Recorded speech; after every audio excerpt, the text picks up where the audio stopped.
പപ്പൻ ആവർത്തിച്ച് ജാമ്യം നിഷേധിക്കപ്പെടുമ്പോഴും കാരണഭൂതം private limited ഉടമ കാരണഭൂതത്തിനും സിഇഒ അപ്പം ജിക്ക് ഒരു കുലുക്കവും 24 ക്യാരറ്റ് സ്ഥാപനമാണ് തങ്ങളുടേതെന്നും അതുകൊണ്ട് ഒരു പേടിയില്ലെന്ന് പറയുന്നു. ചെമ്പുപാളികൾ എന്ന് മനഃപൂർവ്വം ഇയാൾ എഴുതി ചേർത്താണെന്ന്, അതായത് പപ്പൻ എന്നാണ് SIT വീണ്ടും വീണ്ടും ആവർത്തിക്കുന്നത്. ഇവർ പക്ഷേ ഇതൊന്നും കണ്ട ഭാവമില്ല. എന്തുകൊണ്ടാണ് ഈ പപ്പനെ വാസുവിനെതിരെ ഒരു ചെറിയ സസ്പെൻഷൻ പോലും ഇവരുടെ പാർട്ടി എടുക്കാത്തത്? എല്ലാവർക്കും കാര്യം വ്യക്തമായി. അവർ വിചാരിക്കുന്നത് നമ്മളെല്ലാം മണ്ടന്മാരാണെന്ന്. ഈ പപ്പനെതിരെ പാർട്ടിയിൽ നിന്ന് സസ്പെൻഷനോ പുറത്താക്കലോ നടത്തിക്കഴിഞ്ഞാൽ പപ്പൻ പിന്നെ ഒന്നും നോക്കില്ല, യഥാർത്ഥ കള്ളന്മാരെ കുറിച്ച് പറയും. അത് ഭയന്ന് തന്നെയാണ്. ഏതായാലും പപ്പൻ്റെ ഒരു പ്രാർത്ഥന ജയിലിൽ നിന്ന് വന്നിട്ടുണ്ട്. അതിങ്ങനെയാണ്: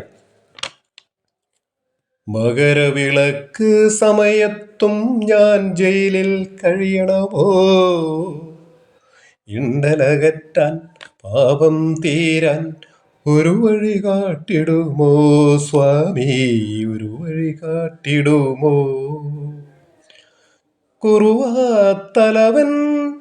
കുറുവാത്തലവനും കുടംപുളി വീരനും നിഷ്കുകളിക്കുന്നു,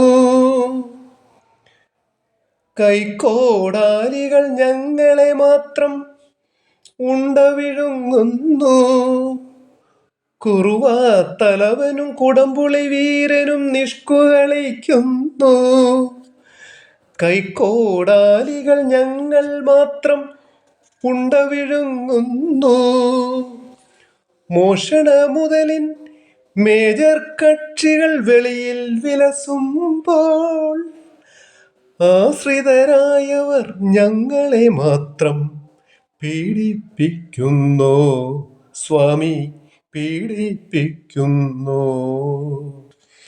മകരവിളക്ക് സമയത്തും ഞാൻ ജയിലിൽ കഴിയണമോ, ഇണ്ടലകറ്റാൻ പാപം തീരാൻ ഒരു വഴി കാട്ടിടുമോ സ്വാമി, ഒരു വഴി കാട്ടിടുമോ. മുകളിലുള്ളവന്മാരുടെ പേരങ്ങ് പറയൂ പപ്പ.